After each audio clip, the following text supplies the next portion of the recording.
Welcome to my YouTube channel. ಎಲ್ಲರೂ ಹೇಗಿದ್ದೀರಾ? ನಾನಂತೂ ಸಖತ್ತಾಗಿದ್ದೀನಿ. ಈ ಒಂದು ವಿಡಿಯೋದಾಗ ಇದೇನು PVC ಪೈಪ್ ಟ್ರ್ಯಾಕ್ಟರ್ ಮಾಡಿದ್ದೀವಲ್ಲ, ಇದನ್ನು ಇದ್ರ ಇದು ಹಿಂದೆ ಡೆಬ್ಬಿ ಮ್ಯಾಲೆ ಹಾಕೋತ ನೋಡ್ರಿ ಒಯ್ತೈತಿ, ಏನು ಮಾಡ್ತೈತಿ. ಸುಮ್ಮನೆ ವಿಡಿಯೋ ಮಾಡತ್ತೀವಿ. ನಮ್ಮ ಚಾನಲ್ಗೆ ಇನ್ನೂ ಯಾರು ಸಬ್ಸ್ಕ್ರೈಬ್ ಇಲ್ಲ, ಸಬ್ಸ್ಕ್ರೈಬ್ ಆಗ್ರಿ. ಬನ್ನಿ ಫ್ರೆಂಡ್ಸ್, ವಿಡಿಯೋ ಸ್ಟಾರ್ಟ್ ಮಾಡೋಣ. ಸೊ ಫ್ರೆಂಡ್ಸ್, ಈಗ ಇದನ್ನು ಜೋಡಿಸ್ಕೊಂಡೀವಿ ಡೆಬ್ಬಿ. ಈಗ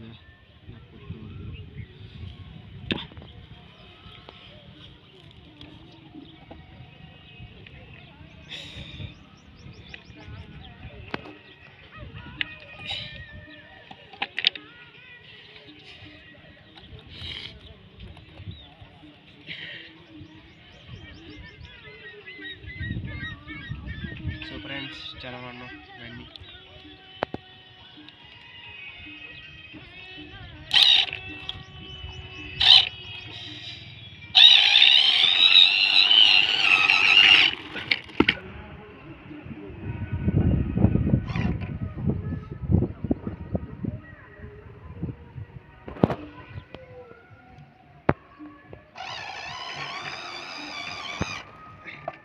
ಸೊ ಫ್ರೆಂಡ್ಸ್, ಈಗ ಹಿಂಗೆ ಕೊಡ್ತೀನಿ.